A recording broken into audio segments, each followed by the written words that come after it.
Here we go. Hey, everybody, JJ here, back again with another Wednesday of Zoom networking. We have an unbelievable guest speaker for us today. Young man is a rock star. He is awesome. He's inspirational. He's a powerhouse. He's one of Pace Morby's rising superstars. You've heard me talk about Pace Morby all the time and his Sub2 community. Pace is the premier expert in creative finance for real estate in the country, which means in the world. Pace Morby Sub2 community is by far the best real estate education platform in the country, bar none, no exceptions. I don't care who you are. We don't have Pace Morby on today. Hopefully we'll have him soon. But our guest speaker today is my good friend, Eddie Charger. Eddie, how you doing, my friend?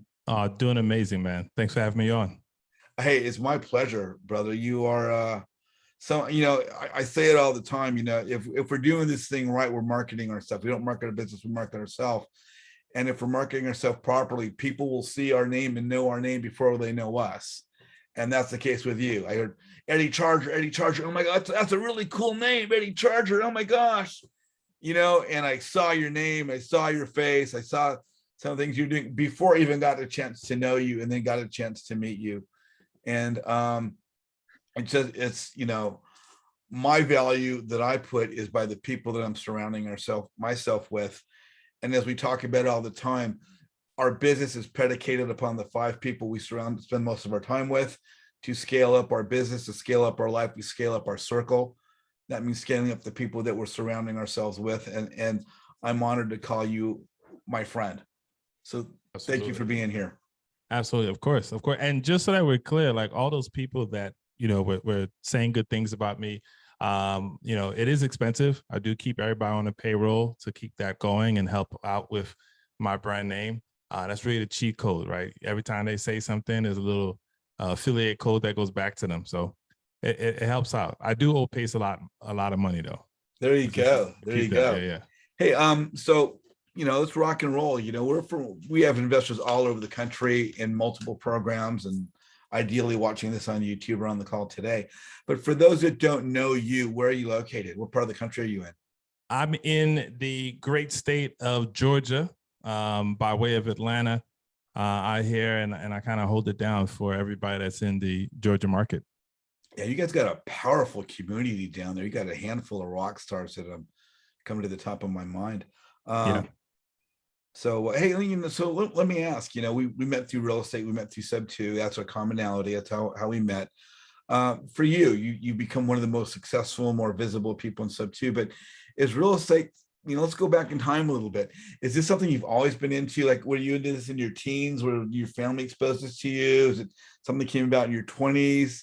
Yeah. What were you doing in your teens in high school? Was it real estate? Was it sports? What was your thing? No, man, no. That I was my first job was at a video game store, so that kind of gives you where my mindset was at, right? I was like, all right, I need to go make money, but I also need to continue my addiction of video games. So let me just merge the two, and that's where I started. And my parents are West Indies, Caribbeans. They're Haitian, and I was just raised off of working hard, right? Being the first generation kid in my family, I grew up with 2 types of mindsets, right? My parents are work hard, and then you work hard some more. And it's very traditional route, right? But then I also grew up with this like whole different way of looking at things and doing things different in this American culture. And that kind of shifted things for me and allowed me to play on both sides of the fence, so to speak. And so, but my course was just like every traditional, island kid that parents comes to the States and like, you're going to grow up and you're going to go to school and you're going to be either a doctor, an engineer, or a lawyer, right? So pick one of the 3 and go at it, right? And so that was kind of like my my origin story. I ended up doing very well. I ended up going to school at Temple University. I was actually the youngest accepted student. Meanwhile, I didn't go to like an amazing school, by the way, but it was a good school. But I was the youngest student in the pharmacy department at Temple University. My first year in pre-pharm, I was already working at Temple University Hospital for pharmacy. So in other words, you're not just good looking. No. I got a little bit back there, right? And it was fun. Like I got into it because I thoroughly, at the time I didn't quite understand, who I was in a sense, but I do now. I loved helping people, right? And pharmacy ended up falling in that line. I was always interested in how science can, you can take a pill and someone who like needs help can get that help from what the pill does in their body. And so that was a really big thing for me, and that's kind of what steered me in that way. So now, did you, and by the way, go Owls, Temple. But did you become a pharmacist? Was that your career path for some period of time? Yeah, absolutely not. That definitely didn't happen. So what ended up happening is it was like during my last years or so, this young lady, but she was older, came downstairs. Now, Temple University, the way it's set up is their pharmacy department is right under the hospital, which is amazing because you get like in real time type Yeah. of thing, right? And this lady comes down and she's a little bit, on the older side. She actually just gone through her first sessions of chemo. And she comes in and I'm waiting on her and she hands me her script. She tells me her story because I always like hearing, talking to the people. And I go back and I'm like, oh, something must be wrong here. So I go to one of my peers and I say, hey, I'm trying to file this and it's not going through. And they're like, oh, our insurance blocked it. She can't get the medication. So now, mind you, I'm this like young kid, and I'm weighing on this lady who's could easily be my grandma, and now I have to go tell her that we can't give her medication. So her first night of chemo is about to be hell. And I go back to the head pharmacist at the time and I say, listen, is there anything we can do? Right? What's the loophole that I need to do? Can I pay for it? Like, I just want to be able to help this lady. And he's like, this is how it works, right? It's a game of insurance. Everybody has to make money or no one's getting help. And that completely changed everything because I realized at this point, the game isn't about medicine, it's about business. Yeah. And for me, I was like, I want to be in a space of business where I'm actually helping people and not having my hands tied thinking that I'm helping people. And that's when I changed course and went straight into business. There you go. Yeah, we talk about, not in the we, but big pharma is something that gets mentioned frequently by different people around the country. It's crazy.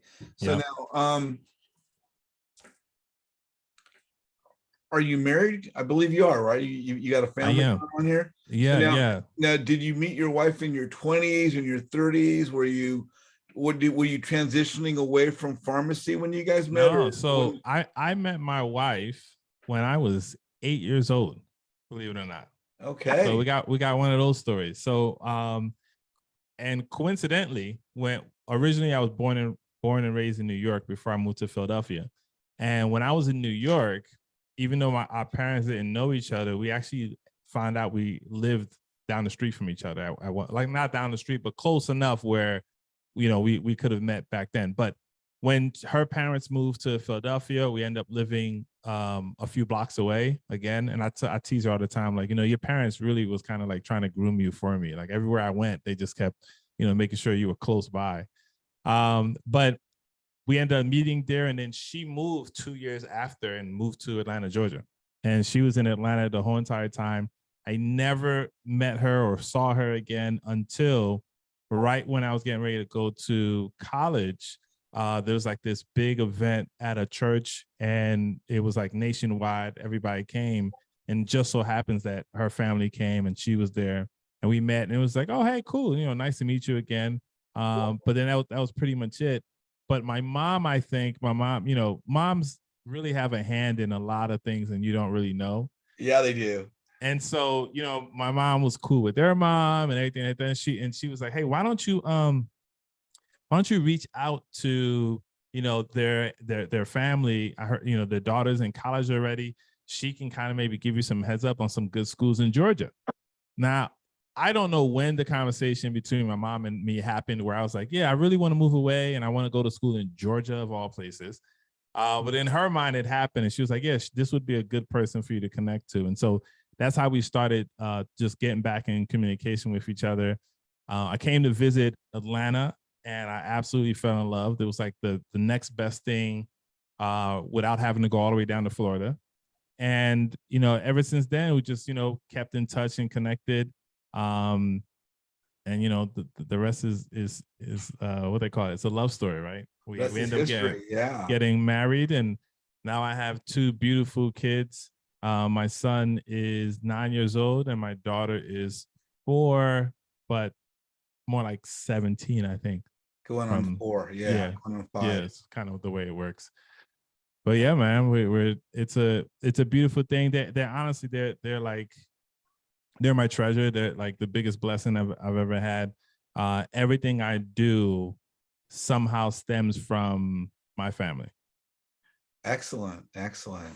So no, that's a blessing. I love kids. I don't have it my own. I just wasn't blessed in that regard. But for years I volunteered to coach youth baseball, and 11 and 12-year-olds have been my favorite age. I did that forever. And parents wanted me to move up as the kids did, or move down to a younger group because a younger sibling. And I stayed at that age group, and the parents would say, well, why do you not leave this age group?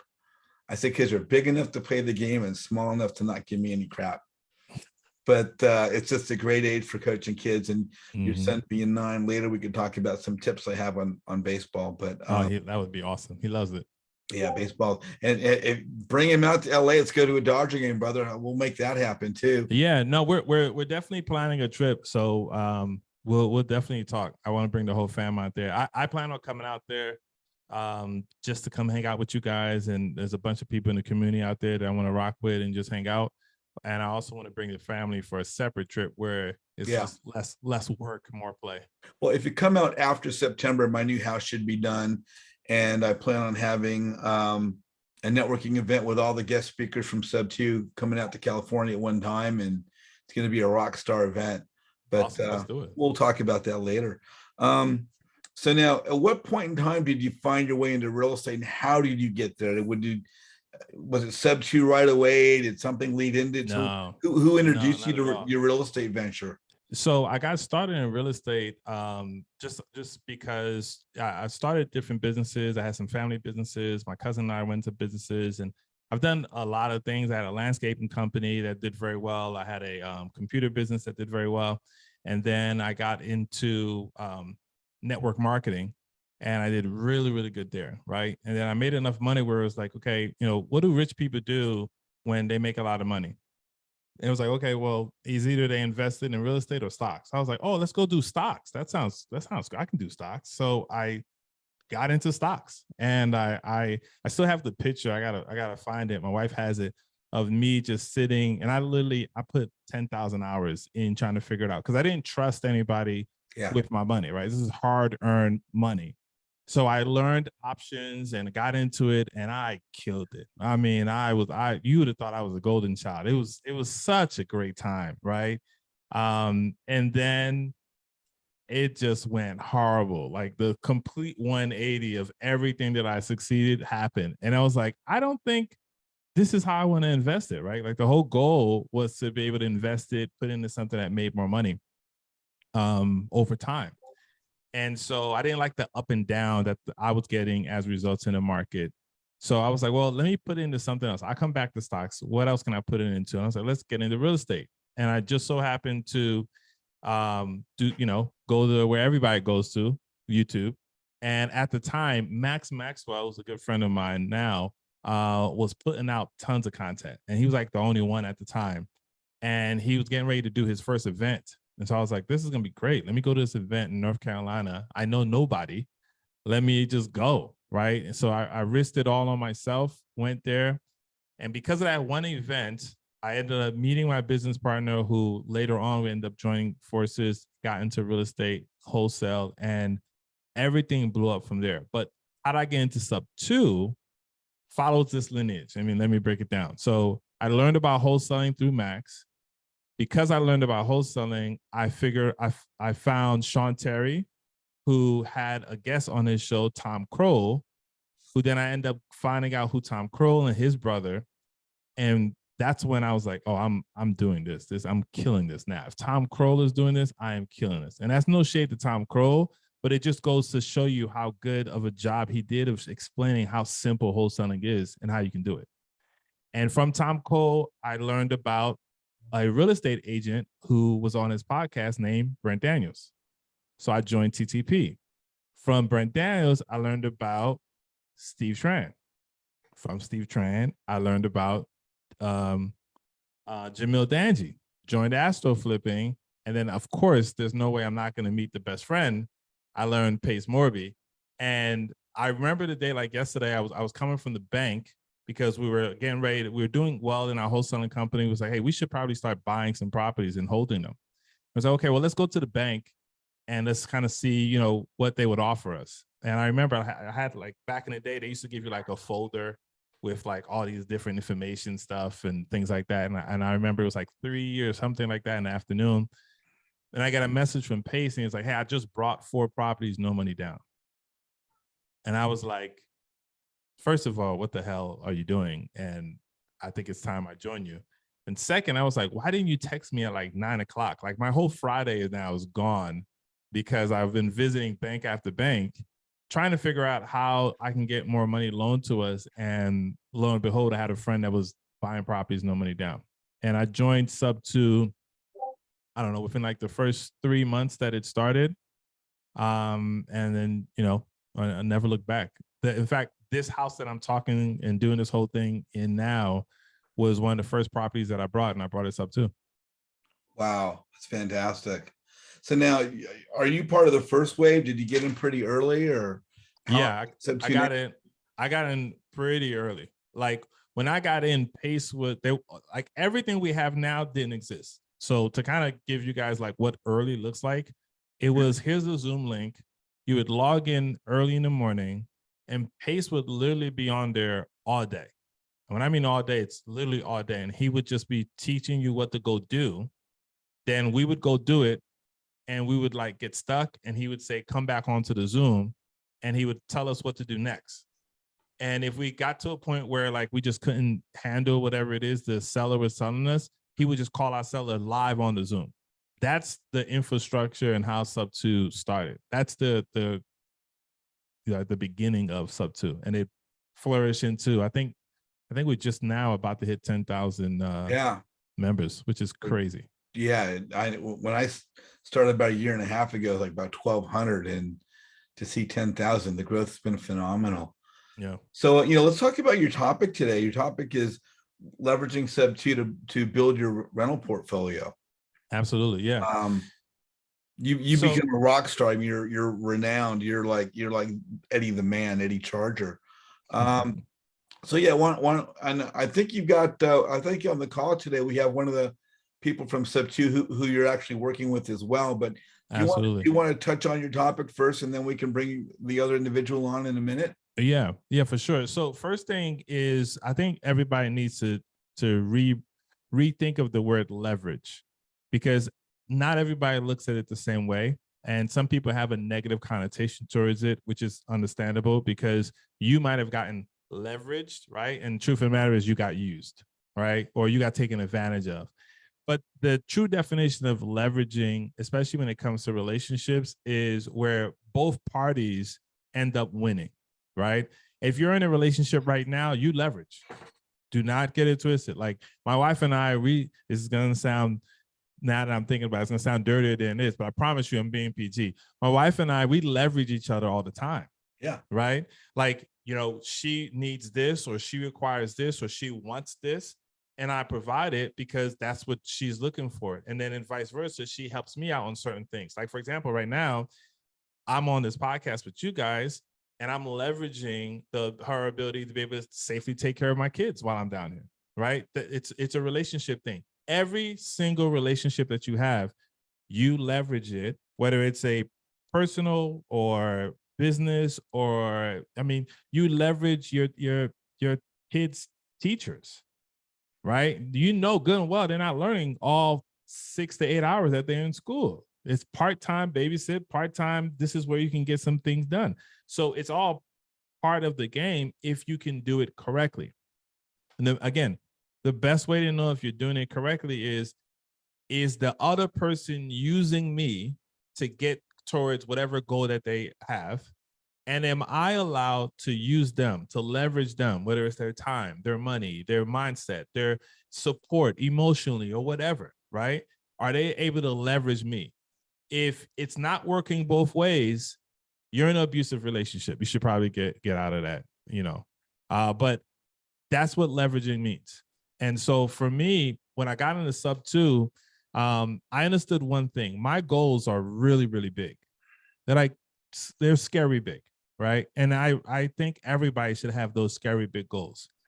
But if you aren't willing to leverage other people, you will never accomplish your goals. I'm telling you that right now. I don't care if it's, I want to get, 2 houses, or I want to do one wholesale. Like, you will never accomplish your goals at the speed and the rate that you need to, or you should, if you're not willing to leverage other people and allow them to leverage you. And that's what I think I've done very, very well within the sub 2 community. That's got me to the point where, I'm making a little bit of noise, right? And that part is great, but the best part is the people that I'm able to help because of that. And also I'm ticking out the boxes of my goal, which is why we got started in the first place. Yeah, no, that's excellent. That's excellent. I say it all the time, and everybody does, real estate's a relationship business. And, one of my favorite quotes is, don't chase the deal, chase a relationship. Yep. Because that's the foundation of what this is all about. Well, you brought somebody on to join us today. Should we bring this wonderful person on with us? Yeah, absolutely. So I got the star of the show podcast titled What the Effie. Effie is an amazing individual. I met her through our sub 2 community, and we were able to build a relationship, which is the first part of leveraging. I think I should probably be responsible and explain, like, the first part of leveraging relationships is to first build the relationship. Exactly. Right. And so that's one of the things that Effie and I did. Like, we kind of just spoke and hit it off, and I immediately fell in love with who she was as a person. And even if we didn't do any business together, I wanted her to be part of whatever it is that I'm doing, and I want to be part of whatever she's doing. And it just so happens that we like each other enough to want to do business, which is how leveraging should work.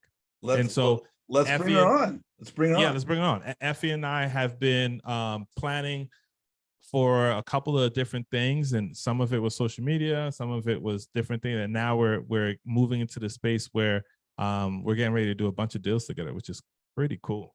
Well, she's now on the call. Effie, well, welcome to our podcast, our Zoom call. How are you? I'm good. And I fully agree with what Eddie has been saying, and also what you were saying, JJ, about chasing the relationship and not chasing the deal. Because I think that the more you get to know people, and over time, and not just about the business, but about them as people, the more you realize whether you want to continue bringing them into your life or not. Because not everybody is a great person, meaning we have to watch out. We do have some people in the group that we want to be careful of. So I don't, I very much enjoy getting to know people, and a little by little and over time. And at the beginning, I didn't have any choice. I mean, I'm that way by nature because I was a teacher. I do enjoy getting to know people very much, but I was in Canada, so I couldn't do anything. It was during COVID, so I couldn't set up anything. I had to wait to get my entities started, my bank account started, and everything else. So one thing I could do was to get to know people. So I spent a lot of time doing that, and I enjoy it fully. And that's where I also realized that not all people are people you want to trust. Exactly. And then once I came down to the States, I think Eddie and I met at the Golden Ticket. Yep. The very first one. So I came from Canada to Chicago, my daughter's home. I dropped off my luggage and my cat, and the next morning I got on another plane and went to Phoenix. And that's where I met all the people that I had only been seeing on Zooms. There you go. It was really overwhelming. It was really overwhelming. I felt like a blubbering idiot. My mouth was down here the whole time because they were like, I could really touch them and I could really see them and hear them and smell them. And, it was just like, it was hard. It was hard to believe it was real. Now, Effie, you're referring to the Sub-2 community, that part of the, yeah, because the golden, for those that don't know, the golden ticket is one of Pace's earlier, well, why don't you tell them, for folks that are watching on YouTube, what was the golden ticket? Because now it's moved into a mastermind kind of a thing, but you want to explain what He's the golden actually ticket going to was? start doing them again, I think. He decided that he would choose at random, I think, sort of, but it was based on whatever criteria he used, and you had to want to go. A golden ticket, which would mean that you could go to this event. That was a couple of days in Tempe, in the offices. It was like a mastermind, but really more about just networking and getting to know and to listen and to meet. So that's what it was. And he was going to have only one, and then he decided to have two, and he's had 3 or 4. There are events he puts on from time to time, and they're awesome. They're not quite as academic as masterminds. Masterminds, he does a lot more active teaching and assessing of your business and your mindset and all that sort of thing. So it's a little bit different. And of course the mastermind is pretty expensive, whereas the golden ticket, the ticket itself was free. So you pay your airfare and your stay, but you wouldn't be paying for the same fee, education, yeah. so it was a little bit more entertaining, more relaxed. Cool. And that's where I met Eddie.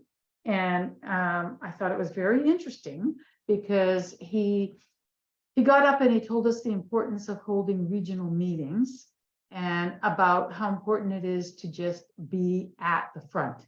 And I have no intentions of staying in Chicago. It's not my kind of place. I'm only here, I promised her I'd stay for 1 to 2 years. And then I'm going to be going to California, to the Monterey Peninsula. That's where I want to live. Beautiful area. I was up Yeah. there last year. Yeah. Beautiful, beautiful. So I have still been a little hesitant about starting any kind of a meetup in Chicago, because by the time I get it going, I got to be leaving. So I have mixed feelings about that. But what I did do is I did start the Sub-2 Canucks group. And I also have spent a lot of time with newbies, answering their questions and connecting with them and giving them any kind of direction that I can. And at the also was trying to make this a reality for me, because while I was in Canada, I hadn't done anything, couldn't do anything. So since I came down, I got busy on trying to build the asset, the beginning of the portfolio, and also the lending. And I was in Gator before I was in Sub-2. Wow. You're covering all the bases. I didn't know about Sub-2. I just came in contact with Pace through Gator. And then it took me about 2 weeks of him mumbling Sub-2, Sub-2. I was like, what's that? And then I was like, oh, I got to get over to Sub-2. It's about Sub-2. So I have now done a number of lends, a few lends, and one of them is to Pace and Abraham during their deal or no deal program, which is awesome. And I've also done, I'm in the midst of doing my first deal with a Sub-2 student here in Indiana. And over time, when Eddie was one of the first that said, you have to do a podcast.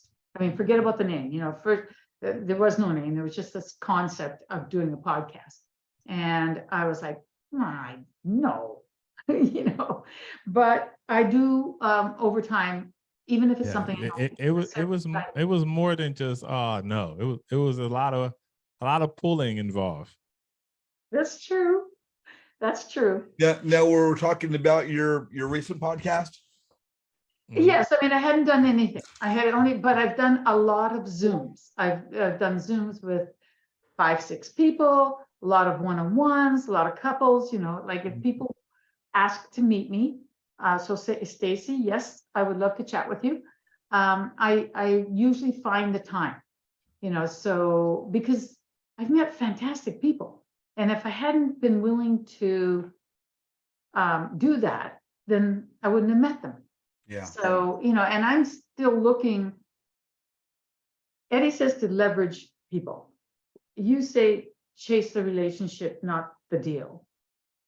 I feel the same way that I cannot do what I want to do as one individual. Even with the people that I know and that I connect with, it's not enough. I need to be able to, I'm going to be using the joint venture model. And so when Eddie and I are working together, we'll be joint venturing in many ways to multiply myself, because I can't do more than one person can do it. But if I have 10 people and they're all doing different things and I'm doing things with each one of them, now I can start to magnify my efforts. Because like yourself, JJ, I was lucky in being left a little bit of money. I don't know how much you've been left, and I guess it's probably a whole lot more than me, but it doesn't matter. You and I have both been very, very lucky to be left anything. And as far as I'm concerned, I could take that money and just go, you know, kind of find a place in Monterey County and be very happy, because it's a beautiful place. But since I've met Pace, I want to take that and I want to not just 10x it. I want to blow it way out. I intend to work very, very hard, you know, for probably until I die. And it's not for me, because I don't need that much. Yeah. It's so that I can set up a trust, and so that I can make it possible for future generations to have opportunities, and to help people that I meet along the way. You know, Effie, I so resonate with what you're saying. You know, yeah, I've been fortunate to some extent. My dad started investing in commercial property in Los Angeles in the 70s when it was very affordable, and people didn't understand that. But you know, my thing when I was introduced to Seb 2, my dad had passed away. I was managing family properties. My mom was about to be diagnosed with stage 4 lung cancer. And I realized that whatever might come my way, I wanted to do my family justice in making my nest egg grow and not just live off of it. And, you know, one of my favorite ways to give back, there's a nonprofit for underprivileged kids in my community that I ask everybody in my group to donate towards if they find any value. But I wanted to tie this, you know, kind of back into what you're saying about people, not just joint venturing, but the people that we do business with. And one of the things I always say, you know, for those that are watching on YouTube, you guys are on the call right now have heard me say this before, but you know, I'll buy a house from anyone if the numbers make sense. I'll sell a property to anyone whose money clears escrow.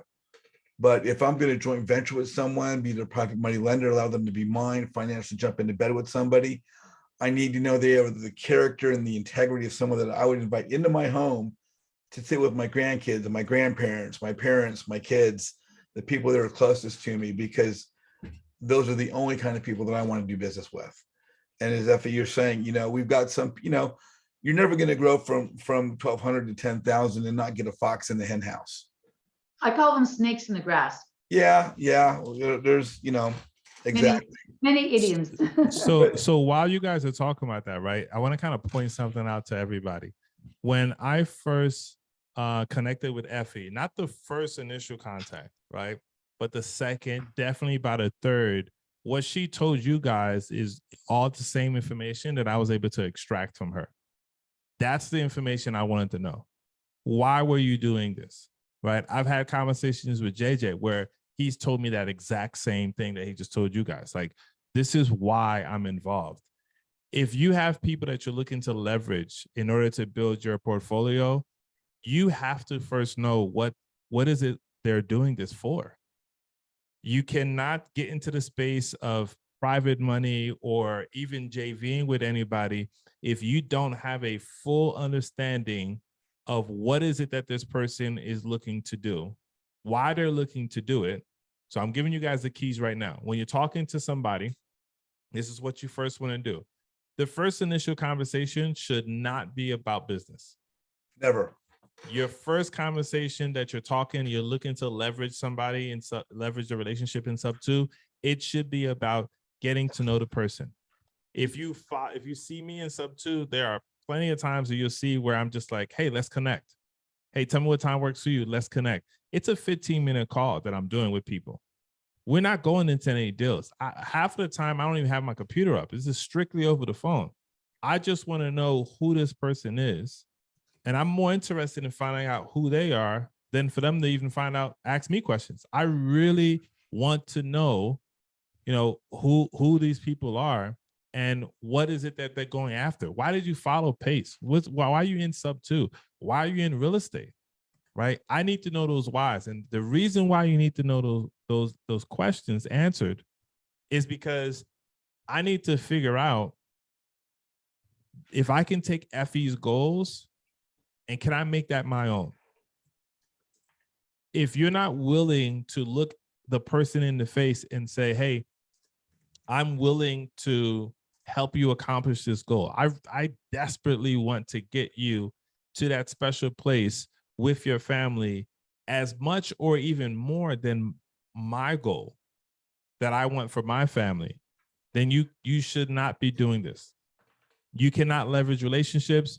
You definitely cannot be doing private money lending with anybody because you aren't in the right space. Now, I'm not saying you'll never get there, but for right now, this isn't where you need to be because you're solely focused on your goal, which is fine. There's absolutely nothing wrong with that. But understand, what I'm teaching you is how to leverage relationships. And what I'm teaching you is how to be able to leverage the community in order for you to be able to get things done, how to build your rental portfolio. And it doesn't matter if you want to do rentals, if you want to do multifamily, if you want to do development, the end goal could be whatever you want it to be, right? You can leverage relationships just to wholesale more deals. Absolutely fine. For what we're trying to do, what I'm trying to do, no, we're not trying, what we're doing is we're leveraging to build our rental portfolio. And I'll tell you why. I've noticed that is a big issue inside the sub 2 community. And I'm going to tell you guys what it is. People that join sub 2 either have wholesaling experience or maybe they didn't, but they see people winning all the time and they think, oh, okay, perfect. I'm about to, I'm gonna wholesale 10 sub 2 deals a month. And then I'm probably going to keep 2 a month for myself. And then they get this like very rude awakening of what reality it is to be in business for yourself and even how it works when you're doing creative deals. Creative deals come less as far as how frequent they come than regular wholesale transactions, which means if you don't have the right expectations, you're going to struggle. I don't care if you join sub 2 or not, you will struggle because your expectations are wrong. So one of the things that I am working on and helping people understand is, hey, listen, don't wait forever. Don't be my story. Do not wait forever for you to start buying rental properties. You should be able to get yourself wholesaling, get yourself quickly to a goal that you set. Hey, I want to wholesale 10 deals. Perfect. Wholesale those 10 deals and now start saying to yourself, I want to keep 1 deal for myself. I don't care if you suck at management. I don't care. Like, it doesn't matter. It really doesn't matter what the scenario is. You can hire help for all of that other stuff. But you need to set it up where your rental portfolio is bringing you at least $5,000 a month. I mean, out of all the people that's here right now, if you had $5,000 passive that was coming to you, net, Okay. All of the expenses are paid. $5,000 was coming to you every month. Straight rental. You're not doing any of the work because you have your team that's taking care of property management and et cetera, et cetera. How different would your life be right now? To say that it's life-changing would be so minuscule, because that would be generational. Because of the amount of time that you now have to be able to give to your kids, the amount of time that you now have to be able to pour into your spouse, support your friends, travel, right? All these different type of things, you now have the ability to do it. And so one of the things that we're doing and how this whole thing has come together is building these relationships so that you can find out what this person is going after, what is it that they want to be able to do, and then take your method. So mine right now is affordable housing. It's a major, major issue in nationwide, but especially in Atlanta. And people think affordable housing means low income, and it does not. Okay. 1/3 of the population in the United States cannot afford regular rent. Let me let that sink in. 1/3 of the whole entire population, all of the people that you know that are like your teachers, your waiters, you know, your drivers, all those individuals can't afford regular rent in Atlanta. I'm just going to talk about Atlanta right now, but I'm sure I can throw a dart on a map. In Atlanta, a 1-bedroom studio is $1,800 a month. If you make anything around the $15, $16, $17, $18 an hour, you can't afford rent. You will not get approved. Okay. That's needing affordable housing. All right. And what I've been able to do is take my passion that I'm working on helping to solve that problem, or at least put a dent in it. Right. And I'm pairing that with the goals of Effie, the goals of JJ, the goals of myself. And now we're leveraging the relationships, we're leveraging capital, we're leveraging time to be able to buy assets. And what we're doing is we're buying these properties creatively, of course, right? And then our exit strategy is not just regular rental. We're doing it more so on the affordable housing side. So you guys might have seen me do some things with Pad Split, Section 8. These are bringing in a lot more capital than the traditional, $200 a month, $400 a month, and allows for you to be able to build closer and closer or faster to that $5,000 a month. That's what it should be about, right? Again, reach out to the person, connect with them, find out if you even like them, right? Yeah. You know how they say not all money is good money? Not all relationships is good relationships, right? See how they are in the Facebook group. What type of comments are they making? Like, are they connecting with, other people and et cetera, right? Do you like this person? Cool, I like them. Now find out about, hey, what made you join? What got you started? What are you really after? Okay. Now, once you have that, now you can start saying, okay, well, here's an exit. If you don't have an exit, if you don't have a way to be able to help them, that's perfectly okay, because the word of the day is leverage. You can leverage my exit. You can leverage Pace's exit. You can leverage anyone that has shown a proven method of how to make money, right? You can leverage that in order to be able to help this person accomplish their goal. And now the crazy thing is, you heard I never brought this up yet, but by default, my goal gets accomplished. My goal of $5,000 a month coming in automatically happens, right? Henry Ford said it the best. Jim Rohn talked about it. He's one of my favorite teachers ever. He said it the best. If you help enough people get what they want in life, there is nothing that you want or desire that you cannot accomplish or have. And that's how you are able to build the relationships.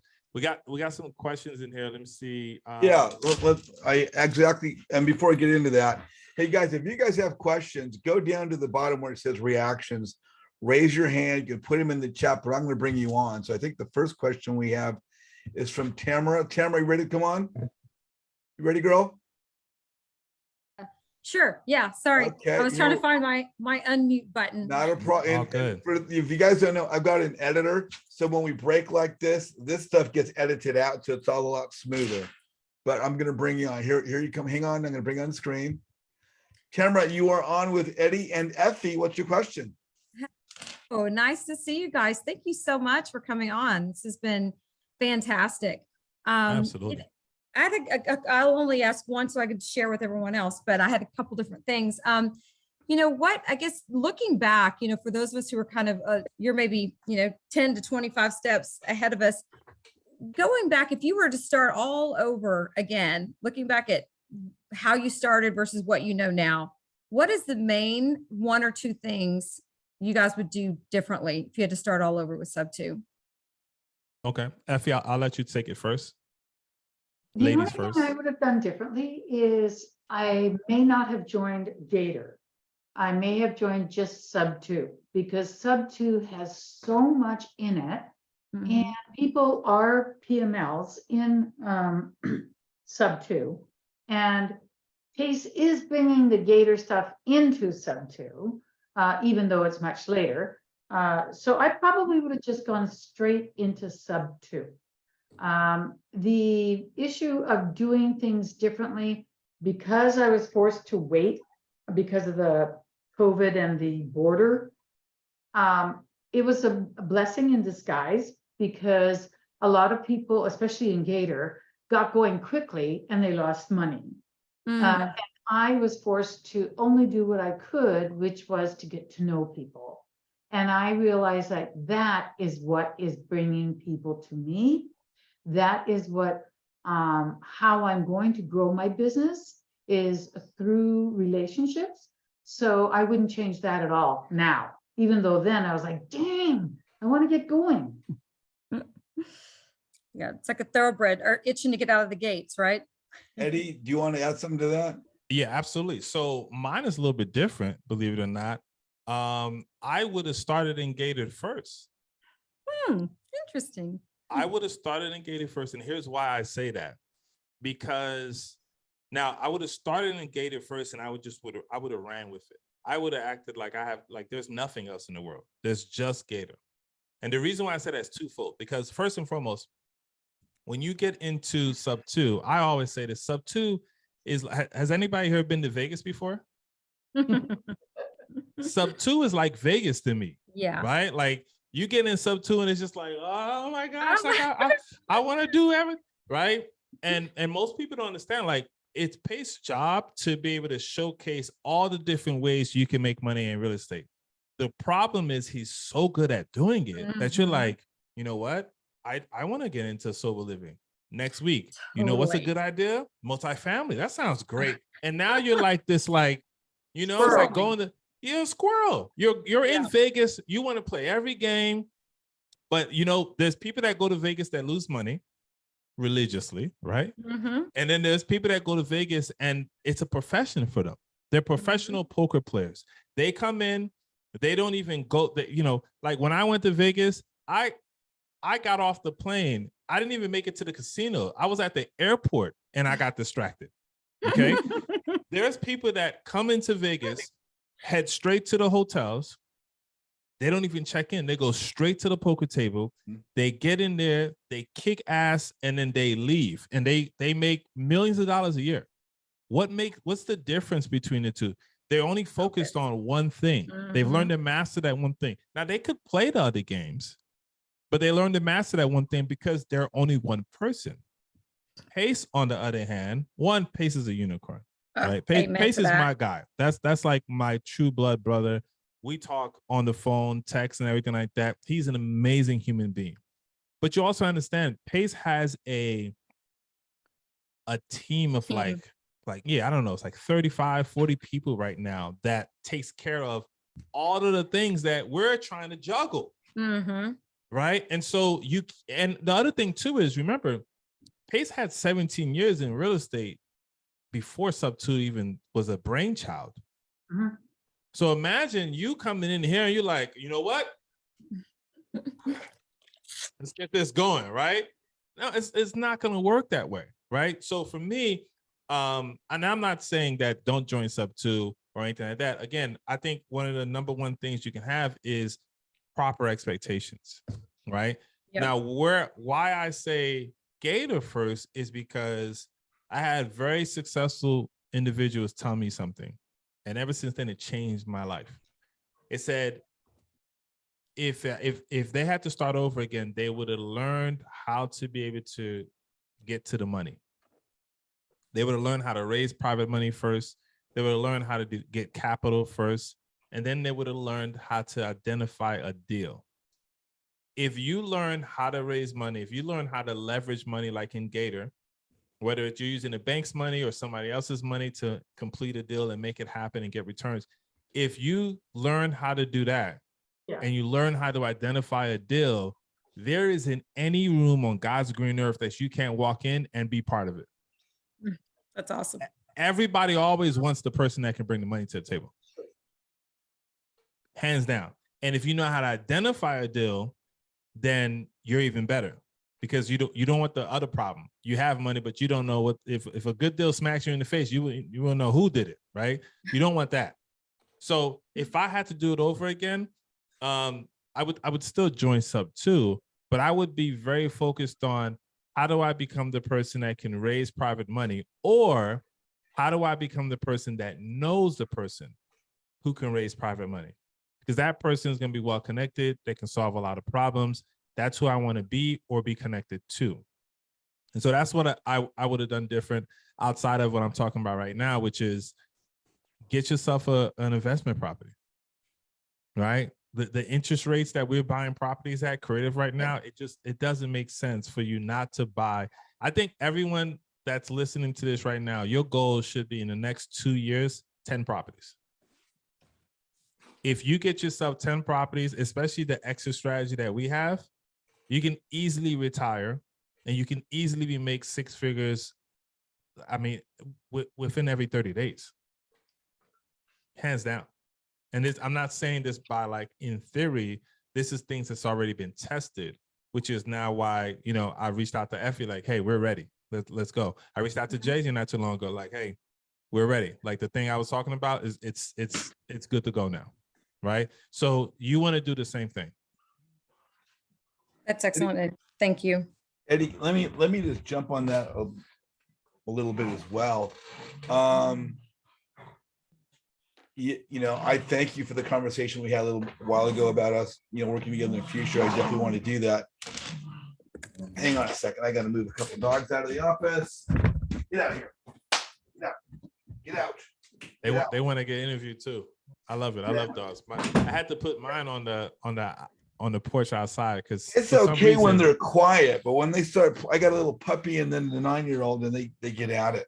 So I was just saying, like my dog, for whatever reason, like is super quiet, but somehow he knows when I'm on a podcast and he goes crazy. Like he wants to play with his squeaky toy, but not in the other room. He's gonna bring it here. Like it's right, the weirdest thing. Right in front of you.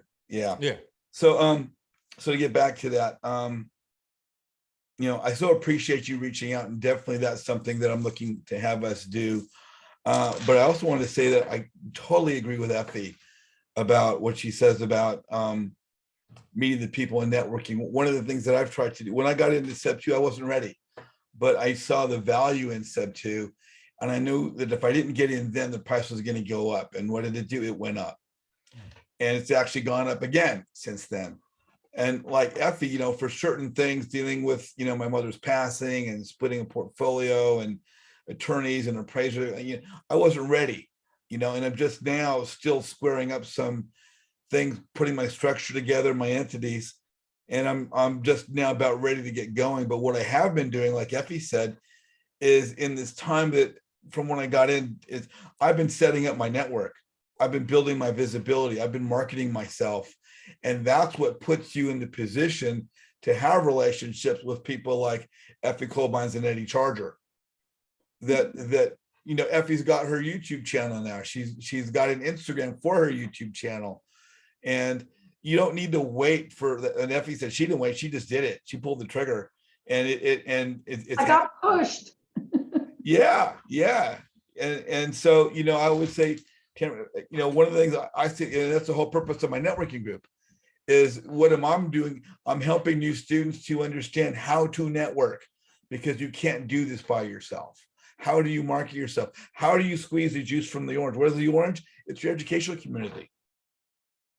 You know, so that's, to me, that's just as important as the curriculum. I had a new student tell me once, I don't want to start networking. I don't want to get my business going first. I was like, okay, let me get this straight.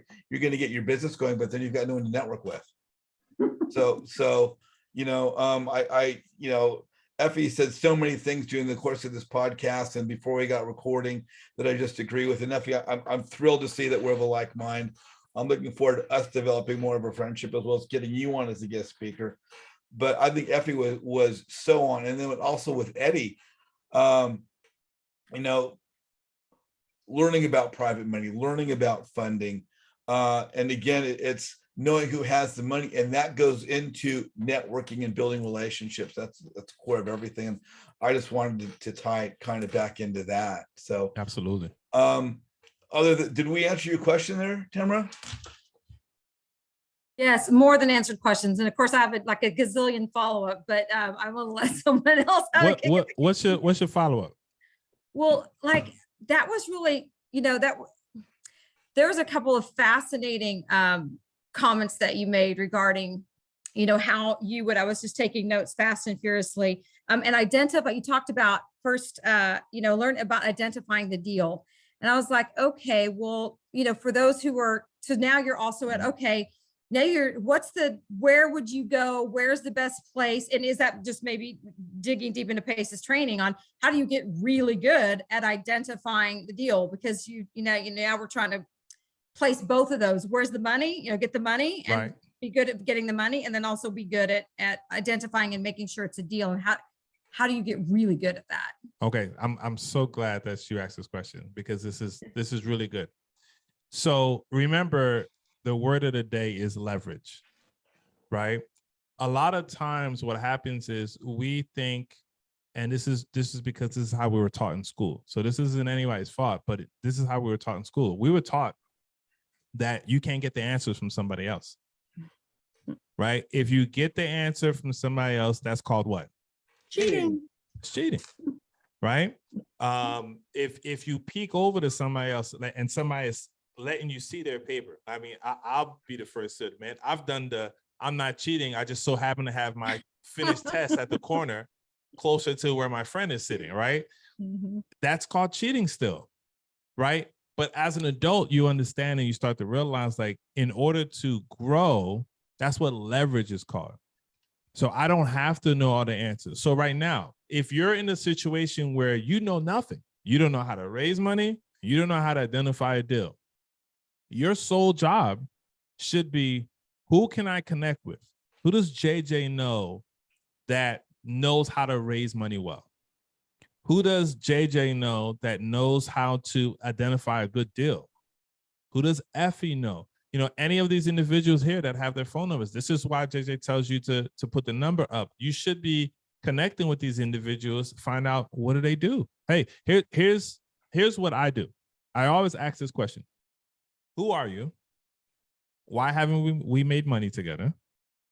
I ask them, what is your superpower? So like, what are you like really good at? Like, you could do this in your sleep. You know what I mean? Like, if I called you at 3 a.m. and said, hey, I got a hot deal, can you underwrite it for me? With you, only with one eye open, you could be like, yeah, give me the numbers. That's your superpower, right? And then fourth thing I always ask is, what are you looking for? Like, what's the thing that you, like, if I can only solve one problem for you, what would that problem be? Right? And now you end up being everybody's favorite, a matchmaker. Because now when I know the information that I need to be able to reach back out to you and say, hey, T, remember you told me you needed help finding someone who knows how to identify a deal? Well, I was talking to Norm. He's a great guy. We got a chance to connect. Turns out he's really good at underwriting and he's looking to find people who have more deals. I would love to make that connection, or I would love to work with you. You can do it either or, right?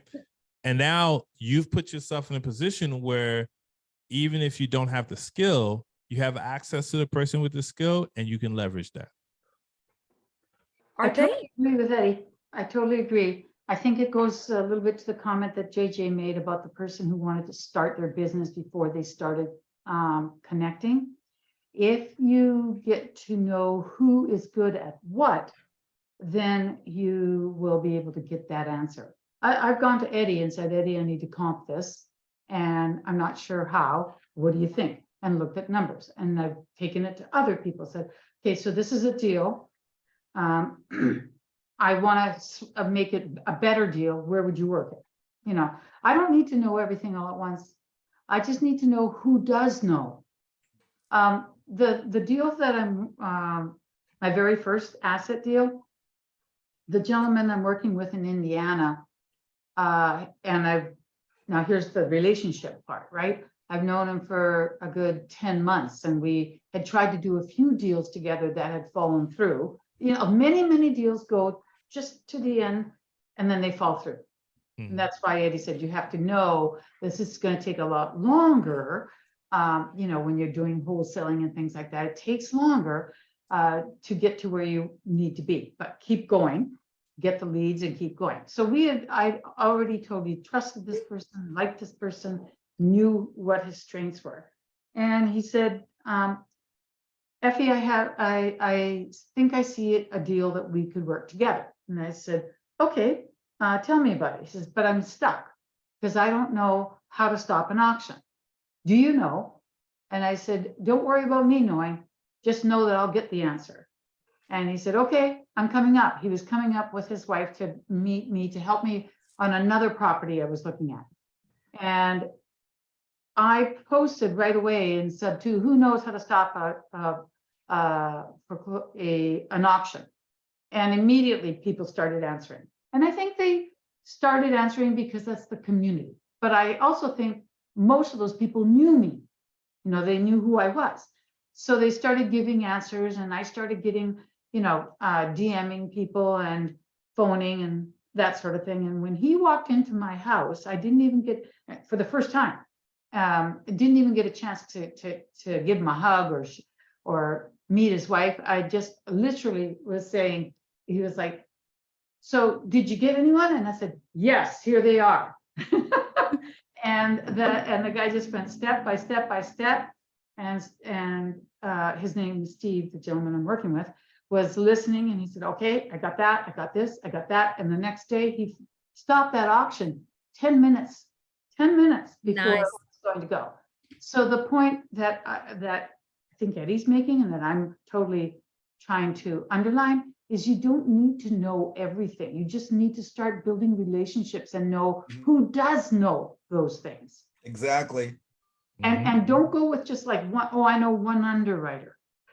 You know, no, you need to have a lot, because that one could be busy, you know, and build relationships with all of them. And what are they particularly good at underwriting? You know, so knowing all of that is building a business. It's building a network. And it's based on getting to know about their family, about them as people. It's not just the numbers, just the business. Yep. You know, Giselle, again, I'm loving Effie every minute, every sentence she says, I'm loving her more and more. But one of the things to say is, you don't market your business, you market yourself. You need to let people know who you are. And the more visible you are in the community, the more people are going to know your name before they know you. When they know your name before they know you, your name becomes your brand. As you become visible, as you become well known, when you then start to not ask for help, but reach out to get to know people, they'll be more receptive of knowing you because you're visible. Effie's very visible in sub 2, Eddie's visible, I'm visible. I'll talk to people that are joining my group and be, oh yeah, I've been watching your YouTube, or I've been seeing your contributions to the community. But what that is marketing ourselves. And through marketing ourselves, people become aware of who we are. And just like Jersey Shore, American Idol, The Bachelor, all these shows, Farmer Has a Wife, whatever they happen to be, when you market yourself to the community, people then become very willing, not open, but willing and desirable to help you. JJ, let me jump in on the back of that, because Sure. I feel like what's going on through people's head not everyone, but some people like, oh, geez, like I got to talk to people. You know what I mean? And I get that, right? Because even though I kind of gave you the game plan, it's like, okay, but how do I go about doing it? So I want to kind of point that out a little bit. I think one of the benefits of Sub 2 is that Sub 2 to me is a cheat code, right? Because literally anything that you have a question on or you want or whatever, you can get the answer. More importantly, you can find the right people. So let's just say, for example, if I wanted to, I could literally, and I'm almost positive you can do this in JJ's community as well. I can go in and I could type in underwriter as a search in the group. And every time somebody typed in the word underwriter, it's going to pop up. Now, primarily what's going to happen is you're going to see somebody says, I need a underwriter. And you're not going to pay attention to that one. You're going to pay attention to all the comments of people that said, hey, I can help you. I'm great at underwriting, et cetera, et cetera. And now what you do is you click on their names or you find their phone number and you shoot them a text message.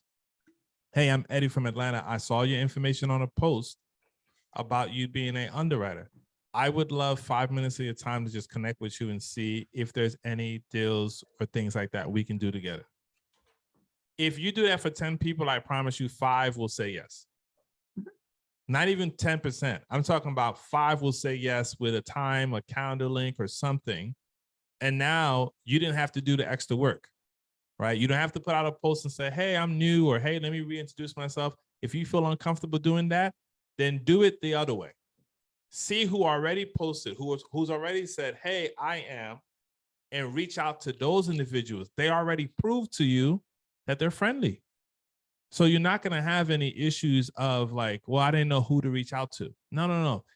The network, like JJ said, the network, that's where your future is. That's where your goals get solved.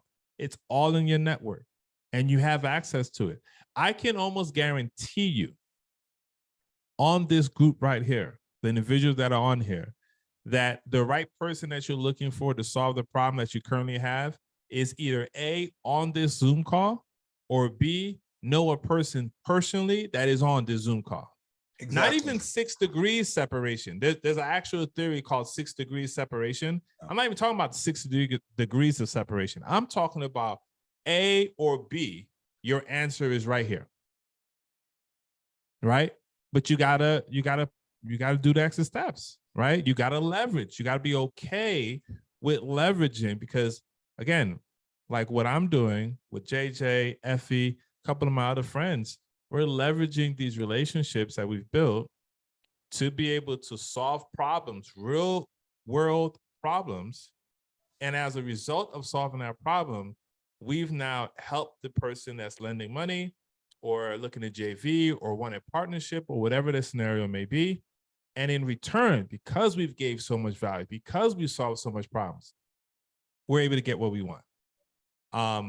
The last thing to kind of drive that home, Coca-Cola is established here in Atlanta, Georgia, one of their main offices here in Georgia. I forgot the guy's name, but the president at the time, he got a yearly salary of like $62 million. Wow. And at the time, it was wild because people were just upset. How could one man make 62? There's companies that don't make $62 million, right? And this obviously had got back to them somehow, and somebody came in front of him and asked him a question. Do you know you make too much money? You make $62 million, and there's people out here who don't make money at all. And his response was so profound.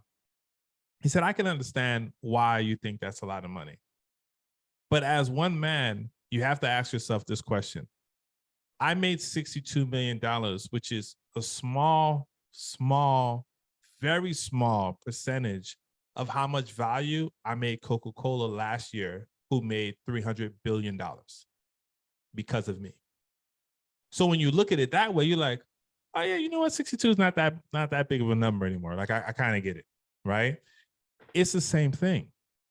If you come out with the mindset of I'm going to build relationships. I'm going to leverage these relationships and I'm going to help them make $300 million. You'll be making 62 million within that same year. And hopefully you get me like a Chick-fil-A coupon or something, you know what I mean? Just something to give back. You know, I think that'd be fair. But yeah, that's how you gotta go about it. Eddie, I want to throw one last thing on that. We're going to move on to another question. About the whole scenario, one of my favorite quotes tomorrow is networking leads to visibility and visibility leads to opportunity. And, you know, by being visible, people know who you are and they'll help you. So, so what do you think of the answer? You good with that, Tom? Oh my gosh, more than hello. That was gold.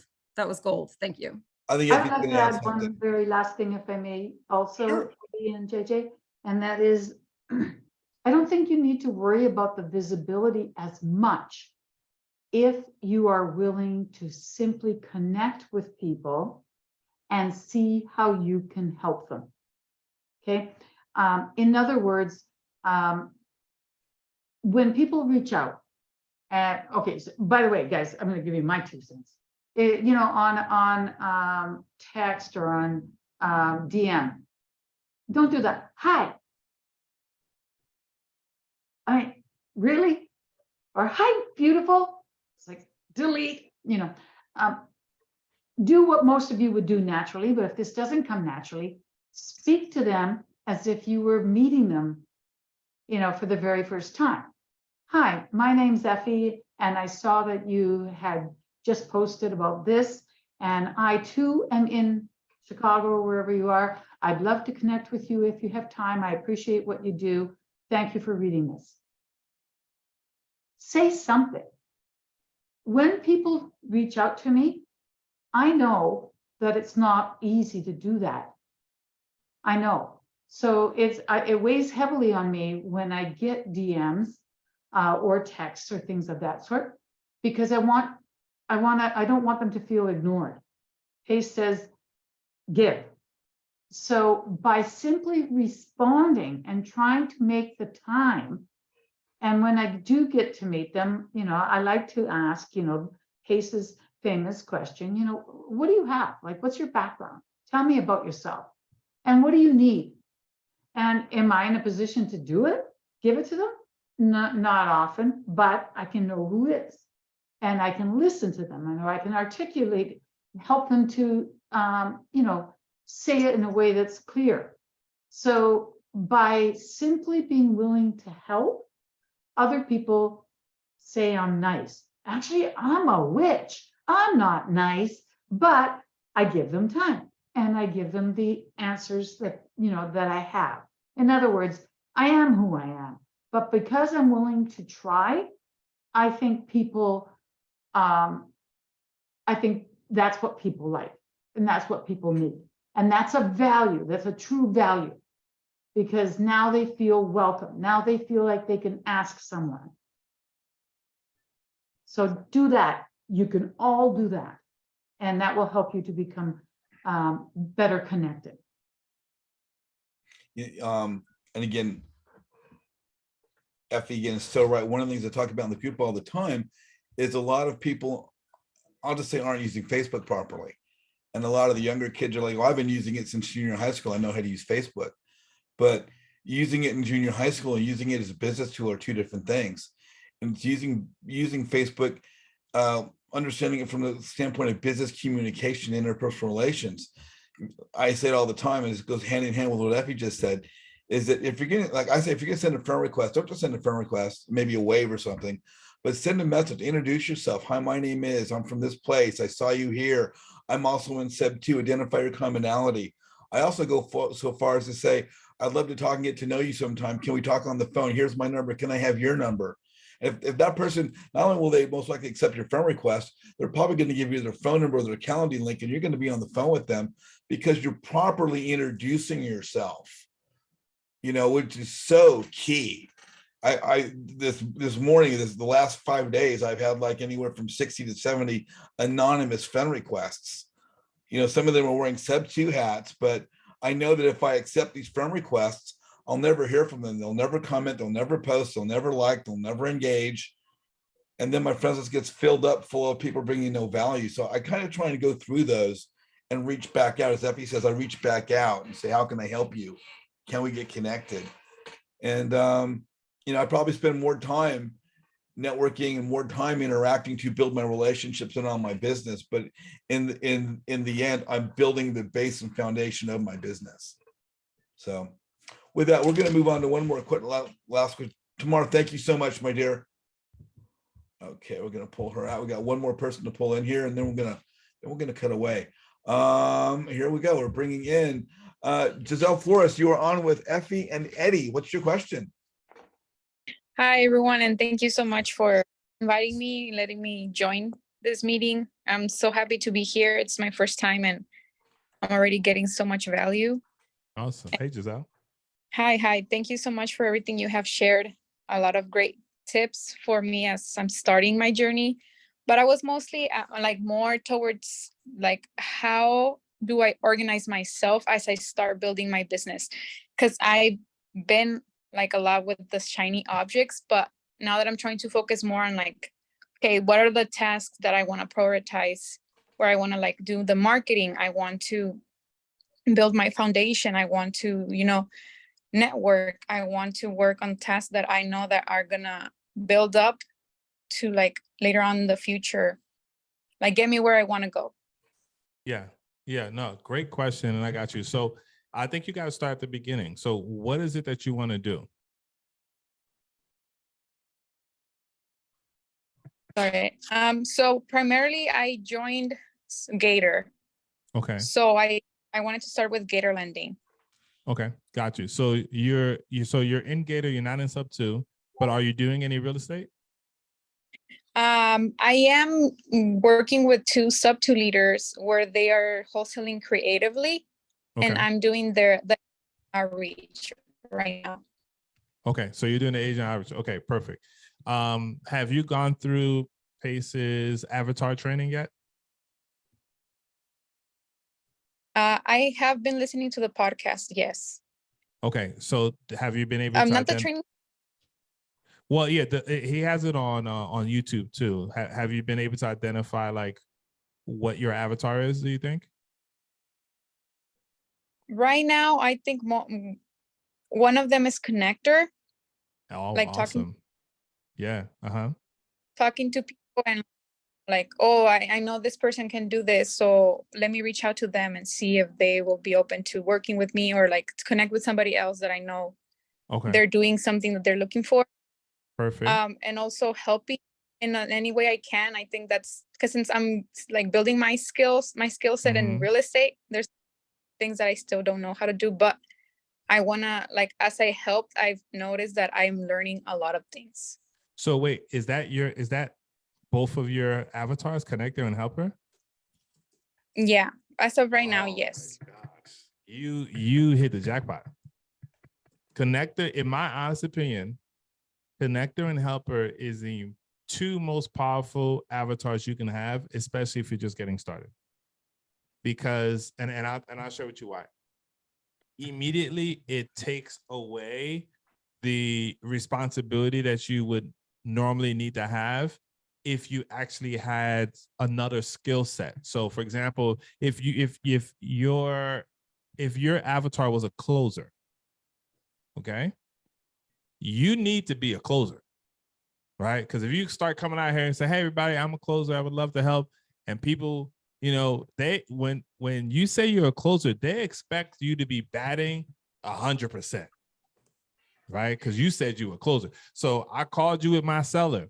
I didn't even do a good job, right? I just said, "Hey, here's my seller," and now you're trying to tap dance and work miracles and magic and this, that, and third, and it doesn't happen. Now it's like, oh, I thought you was a closer, right? It's a difference there because you have to perform. Being a helper and a connector tells me that naturally that's who you are. And you can correct me if I'm wrong. Naturally, you like to help people. Yes. Right? You naturally connect people. Let me ask you, this is gonna sound weird. I was gonna say, do you have a family? But are you like married or in a relationship or anything like that? Yes, I'm married. Just got married in March. Oh, hey, congrats. Nice. Okay. So let me ask you this about yourself. Are you or are you the person in your family that kind of like everybody, they normally come over or they normally call you, or like when people have a problem, are they reaching out to you or they're coming over your house? Yeah, mostly, yeah, my siblings. I'm the one, like even my parents, just to like, hey, help me out with your siblings, because I'm the Right. oldest. Yeah. Yes, that's and so for me, for example, I'm not the oldest, but my older brother, he's like 10 years older than me. So he left the house at a very, very young age. And I became the oldest for a long period of time, right? By the time he was in college, I just started high school. So I became the oldest. So a lot of that also fell on me, where I became that person in my family, which is why I'm a really good connector and I'm a really good helper. So this is something that comes naturally for us. We didn't have to learn this. And this is why I'm saying, like, you are in the most amazing position right now. Because now what I would be spending my time with is building the relationships. You've already made the right connections where you're calling out to agents. So you're building a skill. So take some of your day to be building the skill. Take the other part of your day to be building relationships. And I would suggest building relationships with everybody, not just people that you think is going to be able to lend money as a Gator, right? And here's why I say that. For example, JJ said something earlier in the podcast. He mentioned when he first got started, there was like 1,100 or 2,000 some odd people, okay? There are 8,000 more people that joined the community before JJ. Now, Gator is the same way, okay? When I joined Gator day one, all right? Gator right now is blowing up and it's only gonna get bigger and bigger, which means you could do the same exact thing in Gator, okay? Yeah, You they're wanna, over 4,000 already. it's 4,000. See, that is ridiculous. I didn't know it was that. That I is know. ridiculous. So you could do the same exact thing in Gator. And this is what I'm saying. When you have new people that join and say, hey, I'm new, I'm blah, blah, blah, blah, blah, blah, blah. Never dismiss the new people. Oh, no. I have so many Embrace people them. so many people I know dismiss the new people, and they don't understand these individuals sometimes are just walking in with lump sum of money. They just want to be part of a community so that they can connect with people in order to lend it, right? So you have all the resources. I think, again, I need to get a shirt at this point, right, that says leverage and just like hieroglyphics or like maybe bedazzle or something. I don't know. But I think that's what you should be doing. I think you should be spending your time doing what you do to earn income, which is what it sounds like you're working with the other sub-2 students for a direct to agent. Spend half of your time connecting with people. And I would make a goal for yourself. All right. I would make a goal to connect with 5 to 10 people a day. If 10 is too much, cut it down to 5. Right. Doesn't need to be long conversations. You want to do 15-minute conversations with one person. And this is just the preliminary. So I'm just trying to get to know you. Hey, how you doing? Right. If you feel like, hey, I don't have nothing to say, ask my 4 questions. This is the charge of 4 questions. Right. I stole it from Pace. I think it sounds better as the charge of 4 questions than the Pace questions. Right. So, ask those questions. Who are you? Why haven't we made money together? I think that's a really good question. Never skip over that one, because they can be like, well, I don't know you. Oh, I'm glad we're talking. Now that we know each other, why haven't we made money together, right? What's your superpower? And if I can solve one problem for you right now, what would that problem be? How can I provide help? Even if it's not me and it's someone that I know, I can refer them to you so that you can get that problem solved. Those 4 questions can take 15 minutes. And now what I do is if you want, you can use a Google spreadsheet, or you can use this software out there, something called clay.com, which is basically just an organizer for people that you connected with. And it gives you dates where you can call these people back automatically. Oh, nice. Just so you can keep organized, right? And so Yes. again, spend time in your day working. You got to make money, right? Spend time in your day connecting to new people, and then spend time in your day working on Gator, right? You need to make sure that you're educating yourself. I'll put the link in the chat for everybody. But you need to spend time educating yourself on how to do Gator deals correctly, and all the stuff that involves, because now once you once you do have those, relationships, you got to be the one to provide the results. Yeah. And if you remember, I said, raise the money, being able to know where the money is at, and then being able to know how to identify a deal. That's the two key most important things if you're solely doing Gator. Eddie, did you say that software was called Clay? Yeah, it's called CLAY? CLAY. I'm .com? actually trying to, there it is. Okay. Thank you, Effie. I believe that's the website. Let me just double check. I know I had it at Clay. Where's that one? Yeah, clay.com. No, that doesn't look like it. No? Unless they change this site. No, This is type in. Clay.com right here, Ed. Yeah, that's not what I use. Type in Clay Earth.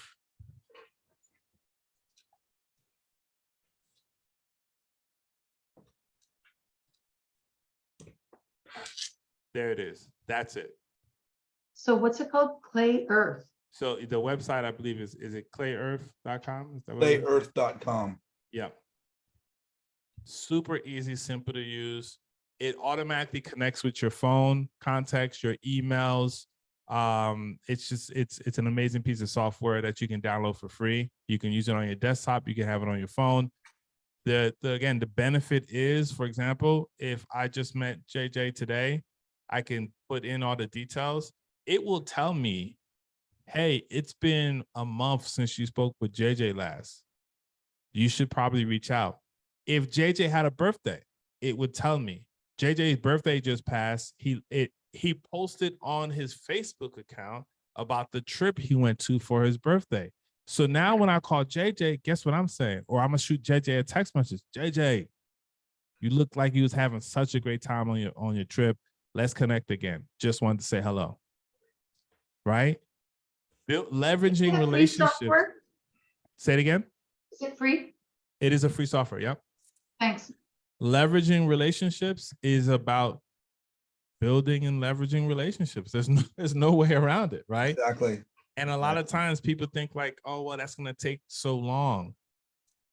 Yeah. So Relationships take time. yeah, you know what I mean? So you should get started then, right? Mhm. Because no one is going to lend you money that just met you and don't know you, right? Like even Pace is this, amazing person.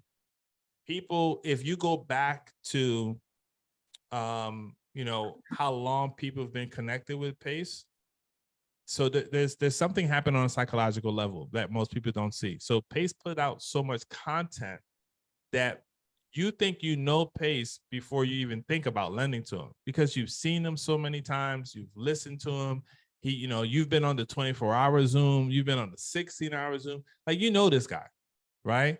So subconsciously, you feel way more comfortable lending on a deal with somebody that you know and trust, as opposed to this guy named Eddie, who you met last week at the bus station, and he was telling you about, oh, I do Gator, and you thought he was weird because you was like, what does that even mean? It's a whole different thing. Mm. Does that make sense? So like, did you, because I can't really tell you how to break down your day, because also I don't know like what other responsibilities you have. But as far as like priorities, as business goes, like that's where I would be with it. That's what I would recommend. Thank you so much. And yeah, it does. I think it's just clarifying what the big goals are in my business right now, and then bringing them down to, okay, these are the things that I'm going to focus every day to make sure I get closer to that bigger goal. Yeah. And so that's why I asked you first, what was your goal? You mentioned Gator. So your goals should be centered around some sort of achievement that you want for yourself as a Gator. Mm-hmm. It should not be anything else. You should just have the one goal, right? Focus on the one thing. Once you check that off, then let's add another goal to it. Okay. Right. But you want to focus on one thing. Now that's not to say like stop doing the director agent. That's a different thing. That's what you do for money. The Gator is is the skill you are learning to master. There you go. Does that make sense? So Yes. Giselle, thank you so much for your question. No, thank you for having me here. And thank you, Eddie, for the answer. And Thank you so much for everything. You're Absolutely. welcome. We'll see you soon. Thank you again. Effie, I want to thank you for coming on today. Thank you for having me. It's been an absolute pleasure. I want to catch up with you on the phone. Maybe we'll do a one-on-one Zoom and love to get you on the guest speaker schedule. But again, thank you so much for being here today. Thank you. And thank you for all your time, the people that are here. Thank you for the opportunity to meet you. Cool. Perfect. So let's get back to Eddie. Eddie, it's me and you. Yeah. Brother, I just want to thank you for being here today. Tons of freaking value. People say, how long is the call? I said, as long as we're dropping gold nuggets, I'm going to keep it going. So we had one of the longer calls today, but I also think I love the content and I love what you and Effie were sharing. It was wonderful. Thank you so much for bringing Effie on. It was really great for me, and I'm sure everybody else benefited as well. Absolutely. She's like my rock star. So, if she let me, I'll take her everywhere with me. There you go. Careful what you wish for. We might do a little show called Effie and Eddie. We'll see how that goes. That might be. It's got a ring to it. It got a nice little ring to it, right? But no, Yeah. JJ, I gotta tell you, man. And so I really came on here. I wasn't feeling well in the beginning. I've been having some sort of issue with my throat. I've gone to get it checked out. Everything comes back fine, but I still feel it from time to time. So I've been resting my throat, and I've only been on the phone compared to how I normally go. I've been on the phone just talking to my team for like an hour a day. Yeah, this is And long. I've tried so many different remedies just last night, just so that I can make sure that I can make this Zoom call for you, because I did not want to let you, Effie, or the people that were going to join this this Zoom call.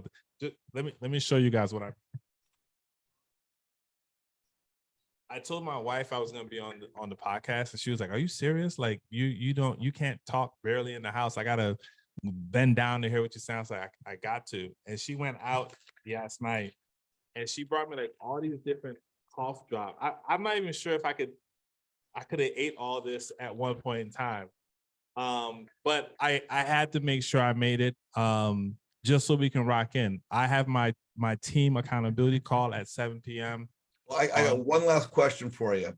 Okay, go ahead. Well, I no, think- what I was saying is I got my team call at 7 p.m. That was an hour ago. I'd send them a message like, "Hey, y'all gotta run this because I'm not done hanging out with these guys and I don't want to leave early." So thank you I so just have a lot of respect and love for you and what you do and how you're helping people. And so I had to make sure that, when you call on me, I can step to the plate and really give everything that I can give. Oh, dude, you were so huge. And coming in with a tag team like you and Effie, and both of you guys hitting the topic from two different ends and bringing power, having two rock stars on at one time has just been absolutely huge. One of the things I say all the time is that my group's a networking group. And I talk, and we've talked about this all day long here about relationships. But my question, and I'll ask it anyway, is, whether someone's a new investor and they're new to the, sub 2 or any other community, they're part of a Facebook group, or they're a seasoned investor coming in now to one of these, sub 2 or other groups that has a Facebook page, whether they're new or experienced, coming to the social media platform to start, grow, or continue their business. Not only just the education from a group's Facebook page, but what is the importance? I know we've hit it all day long, but what is the importance of networking to build one's business in a nutshell? And I'll add to that, joining a group like mine, where we focus on the networking aspect. Yeah, I mean, networking is everything. Like literally, it is everything. If you bring up anything that is positive, anything that's had any significance in this world, it doesn't happen without networking. I mean, Jesus Christ built one of the largest religions because he networked, right?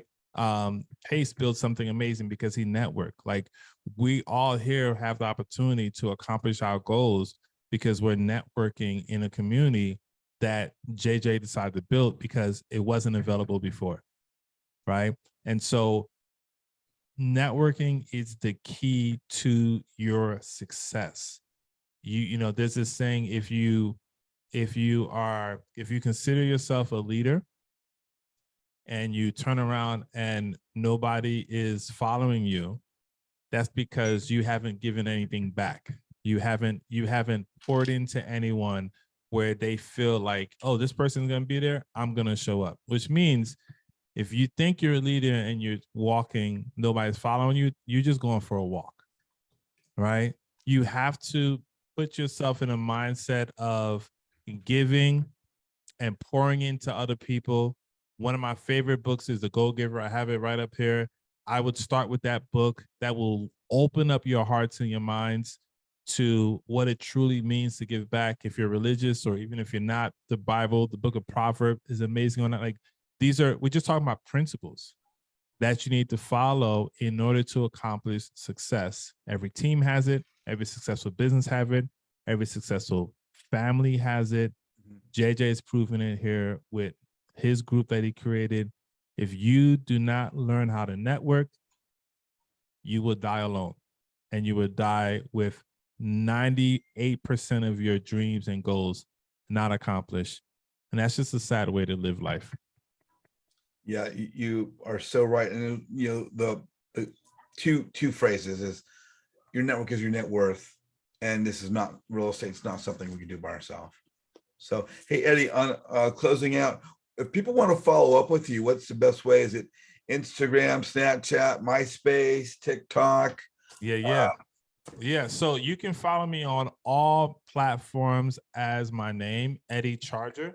That's EDDY Charger, CHARGER. You can also follow me on YouTube. My channel is the same thing, Eddie Charger. I'll put that in the chat as well. EDDY Charger. I think it's important to make sure that I put myself out there because I want people to reach out to me, right? I am very different on how I view things and how I do things. I consider myself just a regular person that is just looking to connect with more people so we can all win together. And so I'm very accessible, right? If somebody want to reach me, you can DM me. You can hit me up on Facebook. Facebook's a little bit hard because I just learned that there's a spam section in Facebook. This was crazy, JJ. When I got on, you were teaching stuff, and I was just like, I didn't know you can do that on Facebook. So, I tell people all the time, if you reach out to me on Facebook and these things, definitely, do so. But on IG, I definitely respond faster if you hit me up. And then if you're on the Zoom call, I put my number in my name. I just put my number in the chat. Definitely reach out. Let's connect.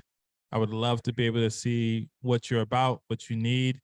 If it's partnering with building your, $5K a month passive on the rental side with affordable housing, perfect. Let's do it. If it's, you want to team up, you want to JV on deals, I still have my investment company. We still do tons of deals there. Or I know a lot of people have been asking me like, hey, do you have like a coaching program and stuff? I currently do not. And I know I need to, but the problem is I can't do it because I don't have enough time. Yeah. Like if I'm going to do it, I need to pour 100% into it. And I don't have the time right now to do so. So I'm not going to take on any coaching or mentorship, but I do allow people to come into my office, my virtual office that I have. My whole team is in there. I have a earn while you learn, which basically means, if you say, hey, I want to learn how to cold call better, or how do I talk to agents, or how do I comp a deal? Like I'll teach you those things, but I also feel guilty if I'm just teaching you. So why not you do it in a real life scenario? Like I'll give you a deal, you comp it. I'll teach you how to talk to an agent, call the agent. Let's get this thing on the contract. Let's close it. And then I'll pay you commission. Like why not earn while you're learning, right? And I think that's way better than me charging you whatever amount of number and saying, hey, buy my course, or here's my one-on-one mentorship that, is just not going to work. Now, when I do have that time, then, I'll make it available, and I'll probably make it hella expensive on purpose. Right. Like I'm saying it because I want to deter people from not paying and instead go network. Right. Go do the Earn While You Learn program instead. Go find some of the other things that, you know, will allow you to leverage and build the relationships. Leverage me, right? But if you want the one-on-one, then I'm going to give you every single thing that I got, and you will be successful. We will hit your goals, but you're going to pay for it, because I know for a fact you're not going to just spend X amount of dollars and just let that go to the wayside. You're going to be ready to put in work. And for people like that, I'm ready to go to war for it, right? Because I know what that feels like. You know what I mean? PACE mentorship was the biggest mentorship I've ever had made an expense on. And I think that was part of the reason why I was like, let's go to work, right? It wasn't, you know, $100, $200, $300. It was like, hey, I just sent you the money. Where's the link? That's literally the first thing that I said. Hey, I just sent the money over. Where's the link? And this wasn't the PACE, it was the team. But it was because I knew that once I made that commitment, I was fully committed, right? And if I'm going to pour into people, I want you to be fully committed, because I'm going to go to bat for you, and it's going to be a wild ride, and I love it. Fantastic. Eddie, thank you so much. Hey guys, if you're watching this on YouTube right now, please like Eddie's presentation.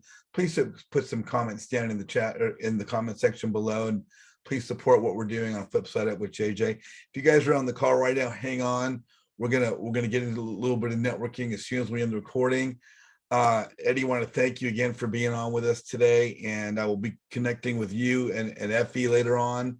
I think you guys were outstanding today. I want to thank you so much for being with us. Not a problem. Thank you, guys. Take care. Okay, over Bye, now. guys. Bye, everybody. If you're on the call, guys, hang on. Don't go away.